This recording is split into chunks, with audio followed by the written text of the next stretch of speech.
music is a great outlet, for those, what I'm saying, dealing with mental health as far as being able to express and also listen to music to help you ease your pain and ease your way through the day.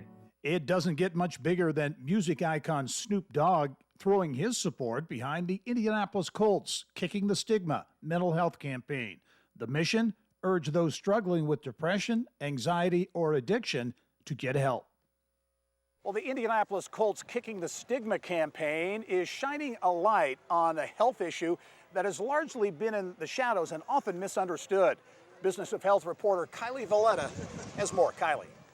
Thank you, Gary. This is Indiana, and Hoosiers by nature pay attention to sports. So the Colts are using their stage, perhaps the biggest stage in all of Indiana sports, to help Hoosiers talk openly about mental health. And joining me now is the director of Kicking the Stigma, Brett Kramer. Brett, thanks for being here today. Thanks for having me. Let's talk about the most obvious place we should start, which is the stigma. It's in the title of the campaign. It's not just a mental health campaign, it's focused on the stigma.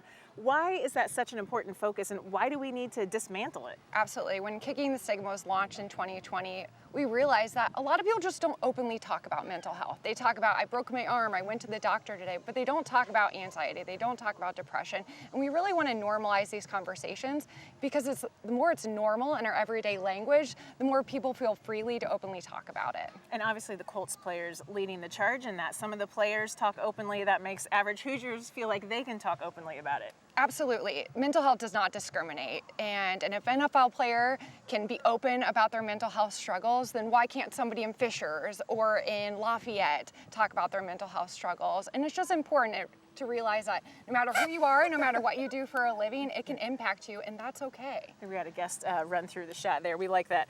The other major piece of this campaign is sort of the action piece, the money. So explain to us how you're using the money, not just to talk about awareness, but to really help the people who have the boots on the ground, who are doing the help, to really get in touch with Hoosiers and help them with their mental health. Absolutely. At the Colts, we're not mental health experts, so we like to give money away through our action grants to those that are doing the real work in the space throughout the state of Indiana. So we've given out millions of dollars, 24 to be exact, throughout the state of Indiana, really putting money to those organizations that are handling things in their communities, just making it a better space for people to get mental health treatment, but also create conversations as well. And you have an announcement coming up this week. You sort of have the next batch of that money rolling out, yes, right? We're excited next week to announce our action grants for the third year in a row. And once again, just giving money to the real experts in the space so that way they can continue to make a difference through their missions. Indiana has a lot of health challenges. You could have focused on any health challenge in Indiana. Why mental health? Why do the Ursays feel so passionate about that?